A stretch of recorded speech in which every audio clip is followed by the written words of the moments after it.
ದರ್ಶನ್ ಅವರನ್ನು ಕೂಡಲೇ ಕೊಲೆ ಆರೋಪ ಹೊತ್ತಿರುವ ದರ್ಶನ್ ಅವರನ್ನು ಕೂಡಲೇ ಕರ್ನಾಟಕ ಚಲನಚಿತ್ರ ವಾಣಿಜ್ಯ ಮಂಡಳಿಯಿಂದ ಅಮಾನತ್ ಮಾಡಬೇಕು. ಪದೇ ಪದೇ ಇದೇ ರೀತಿ ಅವರ ವರ್ತನೆ ನಾವು ಈಗಾಗಲೇ ಸಾಕಷ್ಟು ಬಾರಿ ದೂರು ಕೊಟ್ಟಿದ್ದೇವೆ, ಯಾವುದೇ ರೀತಿ ಕ್ರಮ ಜರುಗಿಸಿಲ್ಲ. ಆದರೆ ಈ ಬಾರಿ ಕ್ರಮ ಜರುಗಿಸಬೇಕು ಮತ್ತು ಯಾವುದೇ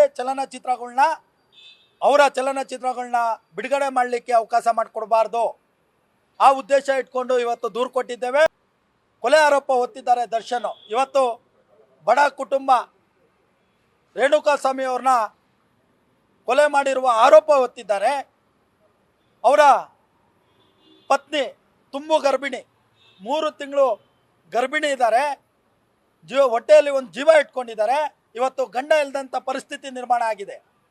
ಅದರಿಂದ ಅವರಿಗೆ ಪರಿಹಾರ ಆಗುವಂಥ ಕೆಲಸನೂ ಆಗಬೇಕು. ದರ್ಶನ್ ಅವ್ರ ಮೇಲೆ ಕಟ್ಟುನಿಟ್ಟಾಗಿ ಕ್ರಮ ಜರುಗಿಸಬೇಕು. ಸಾಕಷ್ಟು ಜನ ಇದ್ದಾರೆ ಚಲನಚಿತ್ರದಲ್ಲಿ ಹೀರೋ ಆಗಬೇಕು ಅಂತ ಹೇಳಿ, ಸಾಕಷ್ಟು ಜನ ಓಡಾಡ್ತಾ ಇದ್ದಾರೆ, ಕಲಾವಿದರುಗಳಿದ್ದಾರೆ, ಅವ್ರನ್ನ ಬೆಳೆಸುವಂಥ ಕೆಲಸ ಆಗಬೇಕು. ವಾಣಿಜ್ಯ ಮಂಡಳಿಯಲ್ಲಿ ತಾಕತ್ತಿಲ್ದಂಗೆ ಆಗಿದೆ. ಗಟ್ಟಿಯಾಗಿ ನಿರ್ಧಾರ ತಗೊಂಡಿದ್ರೆ ಇವತ್ತು ಬಡ ಕುಟುಂಬ ಒಬ್ರು ಉಳಿದಿರೋರು ಶಿಸ್ತಲ್ಲಿದೆ, ಕಲಾವಿದರ ಸಂಘ ಎಲ್ಲಿದೆ, ನಿರ್ಮಾಪಕ ಎಲ್ಲಿದೆ, ಚಲನಚಿತ್ರ ವಾಣಿಜ್ಯ ಮಂಡಳಿ ಅಧ್ಯಕ್ಷರು ಎಲ್ಲಿದ್ದಾರೆ? ಇಲ್ಲಿವರೆಗೂ ಒಂದು ಪ್ರಶ್ನೆ ಆಗಲಿಲ್ಲ. ಇಲ್ಲಿವರೆಗೂ ಒಂದು ರೀತಿಯ ಕ್ರಮ ಜರುಗಿಸುವಂಥ ಕೆಲಸ ಆಗಲಿಲ್ಲ. ಇವತ್ತು ತಾವು ಕೆಳ ಹಂತದ ಕಲಾವಿದರನ್ನ ಹೇಗೆ ಶಿಸ್ತಲ್ಲಿ ತರ್ತೀರಿ?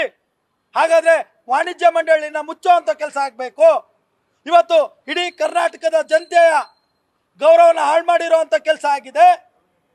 ಇಡೀ ಕನ್ನಡಿಗರ ಗೌರವ ಇಡೀ ಭಾರತ ದೇಶದಲ್ಲೇ ಇವತ್ತು ತಲೆ ತಗ್ಸಿರುವಂಥ ಕೆಲಸ ದರ್ಶನ್ ಅವ್ರು ಮಾಡಿದ್ದಾರೆ. ಅದರಿಂದ ಅಧ್ಯಕ್ಷರೇ ಬಂದ್ರು, ಅವರು ಅವರ ನಟನೆಗೆ ತಡೆ ತರಬೇಕು, ಅವರ ಚಲನಚಿತ್ರಗಳನ್ನ ಬಹಿಷ್ಕಾರ ಮಾಡಬೇಕು, ಅವ್ರನ್ನ ಚಲನಚಿತ್ರದಿಂದ ಬಹಿಷ್ಕಾರ ಮಾಡುವಂತ ಕೆಲಸ ಆಗ್ಬೇಕು. ನ್ಯೂಸ್ ಫಸ್ಟ್ ನಿರ್ಭೀತಿಯಿಂದ ನಿಮ್ಮ ಪರವಾಗಿ.